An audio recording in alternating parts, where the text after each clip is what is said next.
আকাশবাণী কলকাতা, স্থানীয় সংবাদ পড়ছি সংযুক্তা সিংহ। বিশেষ খবর। প্রথম দফার লোকসভা নির্বাচনের প্রচার আজ বিকেলে শেষ হয়েছে। এই দফায় শুক্রবার ভোট নেওয়া হবে কোচবিহার, জলপাইগুড়ি এবং আলিপুরদুয়ার কেন্দ্রে। ভোট প্রক্রিয়া সরেজমিনে দেখতে রাজ্যপাল সিভি আনন্দ বোস আগামীকাল কোচবিহার যাওয়ার পরিকল্পনা করলেও নির্বাচন কমিশন তাঁকে এই সফর না করার অনুরোধ জানিয়েছে। 10টি প্রতিশ্রুতিকে মুখ্যমন্ত্রী মমতা ব্যানার্জির শপথ হিসেবে তুলে ধরে তৃণমূল কংগ্রেস আজ নির্বাচনী ইস্তাহার প্রকাশ করেছে।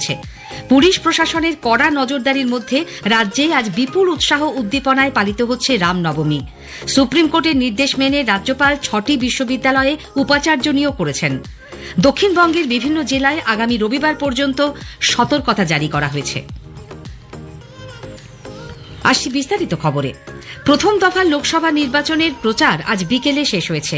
এই দফায় আগামী শুক্রবার 19 এপ্রিল দেশের 17টি রাজ্য ও কেন্দ্রশাসিত অঞ্চলের 102টি আসনে ভোট নেওয়া হবে।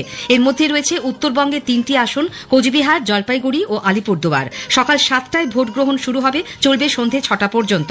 ভোট গ্রহণ অবাধ ও শান্তিপূর্ণ রাখতে 263 কোম্পানি কেন্দ্রীয় বাহিনী মোতায়েন থাকছে। সব বুথেই থাকছে ওয়েবকাস্টিং এর ব্যবস্থা। তবে আলিপুরদুয়ার এবং জলপাইগুড়ির প্রত্যন্ত এলাকার কয়েকটি বুথে ইন্টারনেট সংযোগ না থাকায় সেখানে মাইক্রো অবজারভার থাকবেন। ভোট প্রক্রিয়ার ভিডিওগ্রাফি করবেন তারা। 3 কেন্দ্র মিলিয়ে ভোটার সংখ্যা 5,11,00,000-এর বেশি। কোচবিহার থেকে আমাদের সংবাদদাতা জানিয়েছেন, নির্বাচন অবাধ, সুষ্ঠু ও শান্তিপূর্ণ করতে নিশ্ছিদ্র নিরাপত্তার ব্যবস্থা করেছে নির্বাচন কমিশন। 112 কোম্পানি কেন্দ্রীয় বাহিনীর পাশাপাশি থাকবে প্রায় 5,000 রাজ্য পুলিশ। কোনো অভিযোগ এলে দ্রুত যাতে সেখানে পৌঁছানো যায় সে ব্যাপারে সতর্ক কমিশন। রাজ্যে প্রথম দফার লোকসভা ভোটের দিন রাজ্যপাল সিভি আনন্দ বোস কোচবিহারে থাকবেন। আগামীকাল সকালেই বায়ুসেনার হেলিকপ্টারে কোচবিহার রওনা হচ্ছেন তিনি। শুক্রবার সকাল থেকে রাজ্যপাল সরেজমিনে ভোট প্রক্রিয়া খতিয়ে দেখবেন বলে রাজভবন সূত্রে জানা গেছে। কথা বলবেন পুলিশ প্রশাসনের সঙ্গে। রাজভবনের লোকসভা পোর্টালে নতুন করে কোনো অভিযোগ এলে সেগুলির সমাধানেও উদ্যোগ নেবেন। 19 তারিখ সন্ধ্যায় তার কলকাতায় ফেরার কথা। আজ হাওড়ায় জিটি রোডে যান রাজ্যপাল। গত বছর রামনবমীর দিন যেসব এলাকায় অশান্তি হয়েছিল সেই সব জায়গার মানুষের সঙ্গে বর্তমান পরিস্থিতি নিয়ে তিনি কথা বলেন। এদিকে নির্বাচন কমিশন রাজ্যপালকে কোচবিহার না যাওয়ার অনুরোধ জানিয়ে চিঠি পাঠিয়েছে। কমিশনের বক্তব্য, প্রোটোকল অনুযায়ী রাজ্যপাল জেলা সফরে গেলে তাকে অভ্যর্থনা করে থাকেন জেলা শাসক ও প্রশাসনের পদাধিকারীরা। কিন্তু নির্বাচনের সময় ভোটের কাজে তারা ব্যস্ত থাকবেন, তাই রাজ্যপালকে কমিশন এই সময় কোচবিহার সফর না করার পরামর্শ দিয়েছে বলে মুখ্য নির্বাচনী আধিকারিকের দপ্তর সূত্রে জানা গেছে। নির্বাচন কমিশনের কাছে তৃণমূল কংগ্রেস নেতা উত্তরবঙ্গ উন্নয়ন মন্ত্রী উদয়ন গুহকে ভোটের দিন গৃহবন্দী করে রাখার দাবি জানিয়েছে বিজেপি। আজ সাংবাদিক বৈঠক করে দলের নাটাবাড়ি কেন্দ্রের বিধায়ক মিহির গোস্বামী জানান, 15 এপ্রিল কমিশনের কাছে এই দাবি জানিয়েছেন কোচবিহারের বিজেপি প্রার্থী নিশীথ প্রামাণিক। উদয়ন গুহকে যাতে তার গৃহে কনফাইন করে রাখা হয় সুস্থ নির্বাচন পরিচালনা করার জন্য, তার ব্যবস্থা যেন নির্বাচন কমিশন করে। যদিও উদয়ন গুহের দাবি, ভয় পেয়েই নিশীথ প্রামাণিক মিথ্যা অভিযোগ করছেন। ও চাইছে যে আমাকে গৃহবন্দী করে বেশ কিছু বুথ যাতে লুট করা যায় তার বন্দোবস্ত করা। কিন্তু ও জানে না যে একটা উদয়ন গুহ রাজনীতির সাথে যুক্ত না। 1000-এর উপরে উদয়ন গুহ দিনহাটার গ্রামে গঞ্জে আছে, যারা ওর এই বুথ লুট করবার যে চিন্তা ভাবনা সেটাকে রাস্তায় নেমে প্রতিরোধ করবে নির্বাচনের দিন। পারলে আমাকে গৃহবন্দী করুক। এদিকে ভোটের আগে আজ ফের উত্তপ্ত কোচবিহার। দিনহাটার ভেটাগুড়িতে তৃণমূল কংগ্রেস প্রার্থীর সমর্থনে প্রচার গাড়িতে হামলা ও ভাঙচুর চালানোর অভিযোগ উঠেছে বিজেপির বিরুদ্ধে। এই ঘটনায় একজন আহত হন, যদিও অভিযোগ অস্বীকার করেছে বিজেপি। গতরাতে শীতলকুচিতে তৃণমূলের একটি অস্থায়ী কার্যালয়ে আগুন ধরিয়ে দেবার অভিযোগও উঠেছে বিজেপির বিরুদ্ধে। কোচবিহারে নির্বাচনী প্রচার সভায় রামনবমীর শোভাযাত্রা নিয়ে কটূক্তির অভিযোগে আজ মেদিনীপুরের কোতোয়ালি থানায় মুখ্যমন্ত্রী মমতা ব্যানার্জির বিরুদ্ধে এফআইআর দায়ের করেছেন বিজেপি প্রার্থী অগ্নিমিত্রা পাল। এই অভিযোগ দায়েরকে কেন্দ্র করে আজ ধুন্ধুমার কাণ্ড বাধে। অগ্নিমিত্রা পালের দাবি, থানার কর্তব্যরত আধিকারিক তার অভিযোগ গ্রহণ করে প্রাপ্তি স্বীকার করতে অস্বীকার করেন। এফআইআর রিসিভ করুন। আমি একজন মহিলা, আমি একজন বিধায়িকা। এফআইআর রিসিভ করুন। আমি কমপ্লেইন দিচ্ছি, আপনি বাধ্য আমার কমপ্লেইন দিতে। পশ্চিমবঙ্গের অবস্থা দেখুন, একজন বিধায়িকা এসে কমপ্লেইন দিচ্ছে না পুলিশ অফিসার।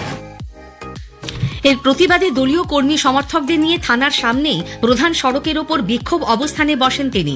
থানার গেটে তালা লাগিয়ে দেওয়া হয়। পরে আইসি সেখানে পৌঁছলে দুপক্ষের বাগবিতণ্ডায় পরিস্থিতি উত্তপ্ত হয়ে ওঠে। কর্তৃপক্ষ পরে শ্রীমতী পালের অভিযোগ নিলে অবরোধ ওঠে। বিজেপি তৃণমূল কংগ্রেস প্রধান মুখ্যমন্ত্রী মমতা ব্যানার্জির বিরুদ্ধে নির্বাচনী বিধি ভঙ্গের অভিযোগ জানিয়েছে। দলের নেতা শিশির বাজোরিয়া আজ রাজ্যের মুখ্য নির্বাচনী আধিকারিককে চিঠি দিয়ে জানান, সম্প্রতি মুখ্যমন্ত্রী জলপাইগুড়ির ময়নাগুড়িতে এক জনসভায় তাঁর বক্তব্যের মাধ্যমে ভোটদাতাদের উত্তেজিত করার চেষ্টা করেছেন। পাশাপাশি মুখ্যমন্ত্রীর বক্তব্যে ভোট পরবর্তী হিংসার প্রচ্ছন্ন ইঙ্গিত রয়েছে। বারবার এই ধরনের উস্কানিমূলক বক্তব্যের বিরুদ্ধে কঠোর ব্যবস্থা নেবার দাবি জানিয়েছেন শ্রী বাজোরিয়া। ঝাড়গ্রাম লোকসভা কেন্দ্রের বিজেপি প্রার্থী প্রণত টুডুর ওপর হামলার ঘটনা নিয়ে বিজেপি নির্বাচন কমিশনের দ্বারস্থ হয়েছে। রাজ্যের মুখ্য নির্বাচনী আধিকারিককে লেখা চিঠিতে দল বলেছে, সাঁকরাইল থানা এলাকার রোহনী গ্রামে গতকাল একদল দুষ্কৃতী ডক্টর টুডুর গাড়ি লক্ষ্য করে প্রথমে ইট পাথর ছোঁড়ে, এরপর বাঁশ লাঠি দিয়ে তাকে মারধর করা হয়। আদিবাসী পরিচয় নিয়ে গালিগালাজ করা হয় তাকে। দুষ্কৃতীরা তৃণমূল কংগ্রেস আশ্রিত বলে অভিযোগ করে কমিশনকে এ ব্যাপারে যথাযথ পদক্ষেপ করার আবেদন জানিয়েছে বিজেপি। এনআরসি ও সিএএ কে নরেন্দ্র মোদী এবং মমতা ব্যানার্জি ভোটের হাতিয়ার হিসেবে ব্যবহার করছেন বলে প্রদেশ কংগ্রেস সভাপতি অধীর রঞ্জন চৌধুরী অভিযোগ করেছেন। মালদার চাঁচলে আজ এক নির্বাচনী জনসভায় তিনি ভাষণ দিচ্ছিলেন। মালদা উত্তরের বাম সমর্থিত কংগ্রেস প্রার্থী মুস্তাক আলমের সমর্থনে আয়োজিত এই জনসভায় উপস্থিত ছিলেন দুটি দলেরই নেতৃবৃন্দ। স্থানীয় সংবাদ শুনছেন আকাশবাণী কলকাতা কেন্দ্র থেকে। এমজি নারেগার জব কার্ডধারীদের 100 দিনের কাজের গ্যারান্টি ও তাদের দৈনিক মজুরি 400 টাকা করা, দারিদ্র্যসীমার নিচে থাকা প্রত্যেক পরিবারকে বিনামূল্যে বছরে 10টি গ্যাস সিলিন্ডার দেওয়া সহ 10টি প্রতিশ্রুতিকে মুখ্যমন্ত্রী মমতা ব্যানার্জির শপথ হিসেবে তুলে ধরে তৃণমূল কংগ্রেস আজ নির্বাচনী ইস্তেহার প্রকাশ করেছে। প্রথম দফার ভোটের মাত্র দুদিন আগে এই ইস্তেহার প্রকাশ করা হলো। আজ কলকাতায় তৃণমূল ভবনে ইস্তেহারের মূল বিষয়গুলি সাংবাদিকদের সামনে তুলে ধরেন রাজ্যের প্রাক্তন অর্থমন্ত্রী অমিত মিত্র। দিদির শপথ, স্বচ্ছ আইন, স্বাধীন ভারত। ধোঁয়াশাযুক্ত সিটিজেন্স অ্যামেন্ডমেন্ট অ্যাক্ট সিএএ বিলুপ্ত করা হবে, সোজা কথা। এবং national register of citizens NRC বন্ধ করা হবে, স্পষ্ট। ইউনিফর্ম সিভিল কোড ভারত জুড়ে প্রয়োগ করা হবে না। উত্তর 24 পরগনার বারাসাতের বিদায়ী সাংসদ তৃণমূল কংগ্রেস প্রার্থী ডাক্তার কাকলি ঘোষ দস্তিদার আজ দুর্ঘটনার কবলে পড়েন। মধ্যম গ্রামের দিগবেরিয়ায় নিজের বাড়ি থেকে বেরিয়ে পার্টি অফিসে যাওয়ার পথে একটি গাড়ি দ্রুত গতিতে এসে তার গাড়িতে ধাক্কা মারে এবং তাতে তিনি মাথায় চোট পান বলে নিজেই জানিয়েছেন প্রার্থী। বারাসাত জেলা হাসপাতালে তার মাথায় সিটি স্ক্যান এবং পায়ে এক্স রে করা হয়। এটি নিছকই দুর্ঘটনা না অন্য কিছু তা খতিয়ে দেখছে পুলিশ। একজনকে আটক করা হয়েছে বলে খবর।